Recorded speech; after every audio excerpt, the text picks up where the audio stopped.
Tiga orang pecundang yang selalu membuat geger di Indonesia. Tetapi tiga orang ini adalah pejuang, bahkan layak sekali disebut sebagai pahlawan. Karena tiga orang ini sebenarnya memiliki kemampuan untuk menjadi penjilat penguasa. Jika tiga orang ini mau menjilat penguasa, maka tiga-tiganya bisa menikmati jabatan, kedudukan, harta benda, dan kemewahan. Tetapi mengapa tiga orang ini justru melawan penguasa? Mereka tahu resikonya sangat tinggi, tetapi mengapa mereka justru memilih menjadi orang yang senantiasa seolah-olah melawan kepada penguasa? Padahal yang lebih enak itu adalah menjadi penjilat. Menjadi penjilat penguasa itu lebih enak. Hidupnya akan mewah, penuh dengan kesenangan, harta bendanya melimpah ruah. Mereka akan memperoleh kesejahteraan bahkan untuk anak cucunya. Tetapi mengapa mereka tiga orang ini justru getol sekali untuk melawan penguasa? Oleh sebab itulah, mari kita sebagai rakyat Indonesia sudah mulai merenung, berpikir, tafakur. Mengapa sih tiga orang ini selalu membuat gaduh di Indonesia?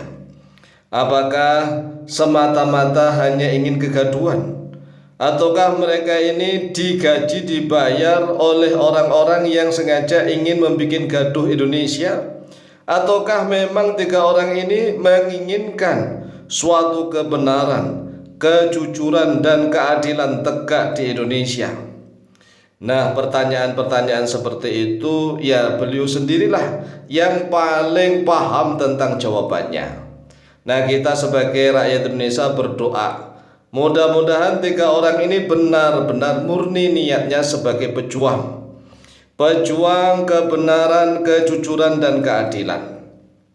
Karena tiga orang yang dianggap pecundang oleh para pembela Jokowi ini, tetapi tiga orang itu dianggap sebagai pejuang.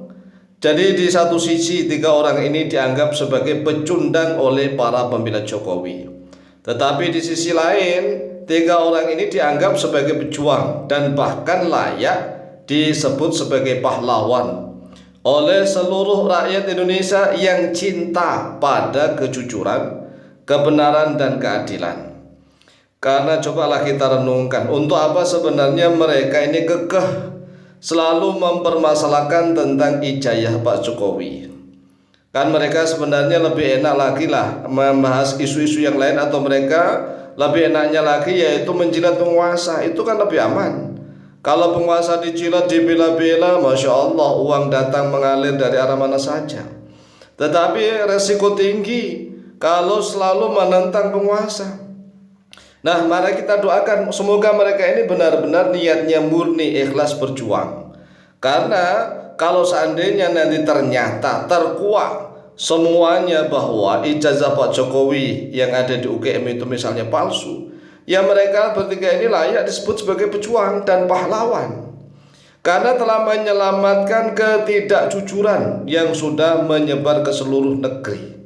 Jadi mereka ini sungguh luar biasa. Wong saya saja Masya Allah kayaknya nggak berani seperti mereka-mereka ini yang menentang resiko. Resikonya tinggi loh, melawan penguasa itu Masya Allah. Makanya saya melihat di layar kaca televisi itu atau melihat di YouTube, Masya Allah, ini pejuang-pejuang kebenaran, keadilan. Ini para pejuang kejujuran, kebenaran, dan keadilan. Semoga mereka benar-benar murni. Nah, kalau seandainya mereka niatnya murni ingin kejujuran, kebenaran, dan keadilan, kemudian ternyata ijazah Jokowi nanti terungkap semuanya. Nah, ini menjadi sejarah baru, sejarah yang akan dicatat oleh seluruh generasi ke generasi. Ternyata di Indonesia pernah mengalami seperti ini. Ini resiko sangat tinggi. Sekali lagi, resiko sangat tinggi mereka rasakan. Saya yakin mereka semuanya merasakan resiko itu ketika menghadapi penguasa. Namun mereka seolah-olah tak peduli demi kejujuran, kebenaran, dan keadilan.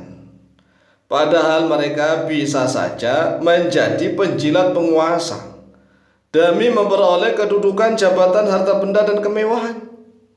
Namun mengapa mereka lebih memilih melawan bahaya dan menghadapi resiko tinggi daripada harus menjadi penjilat penguasa? Coba kita renungkan, kita ini kan sebagai penonton dari semua drama hidup ini kan seperti panggung sandiwara. Kita lihat drama-drama itu. Nah, karena hidup ini seperti panggung sandiwara, tergantung kita milih yang mana. Peran kita sebagai apa? Apakah kita juga sebagai pecundang atau kita sebagai pejuang? Ayo pilih. Masing-masing hidup ini adalah pilihan. Nah, semua pilihan itu pasti akan dimintai pertanggungjawaban di akhirat. Jangankan kok pilihan yang sederhana. Ketika kita memilih seorang pemimpin saja, pasti kelak di akhirat kita akan ditanya, dimintai pertanggungjawaban. Mengapa kamu memilih A untuk menjadi seorang pemimpin? Apa alasanmu? Itu pasti ditanya. Jadi memilih pemimpin itu menjadi pertanyaan di akhirat. Jangan dianggap setelah memilih pemimpin nyoblos itu terus kemudian nanti bebas tidak ditanya di akhirat. Oh, tidak bisa begitu, nah. Jadi segala apa yang kita lakukan itu selalu dipertanggungjawabkan kelak di yaumil qiyamah. Oleh sebab itulah sekali lagi, mari kita lihat dan mari kita memilih peran kita masing-masing. Apakah kita memilih mendukung tiga orang ini, yaitu Roy Suryo, Dr. Tifa, dan Dr. Rismon, atau kita justru lebih berpihak membela Jokowi mati-matian? Silahkan. Semua peran itu kan untuk meramaikan kehidupan dunia ini. Ada yang berperan mendukung kebatilan, ada yang berperan mendukung kebenaran dan hak. Ini sudah menjadi sunatullah. Jadi di dunia itu ya ada dua itu, ada hak, ada batil. Nah, kita milih yang mana? Milih yang hak atau milih yang batil? Itu sudah sejak zaman Nabi Adam. Ada Nabi Adam, ada malaikat, ada iblis. Ya kan, ada malaikat, ada iblis. Kemudian setelah itu ada Qabil, ada Habil, ada Qabil, ada Habil. Sampai saat ini ya, bahkan di dalam cerita pewayangan hidup Buddha itu kan ada Kurawa, ada Pandawa, ya kan begitu. Ada Rama, juga ada Rahwana. Nah, saat ini kita milih yang mana?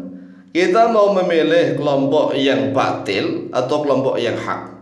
Semua akan dimintai pertanggungjawaban, tetapi berusaha untuk mengikuti kelompok golongan yang hak, yang dicintai oleh Allah dan sekaligus diridhoi oleh Allah Azza wa Jalla, sehingga hidupnya akan sukses, bahagia di dunia dan di akhirat. Demikian, semoga manfaat dan barokah, lebih dan kurangnya mohon maaf. Wallahu taala a'lamu bishawab.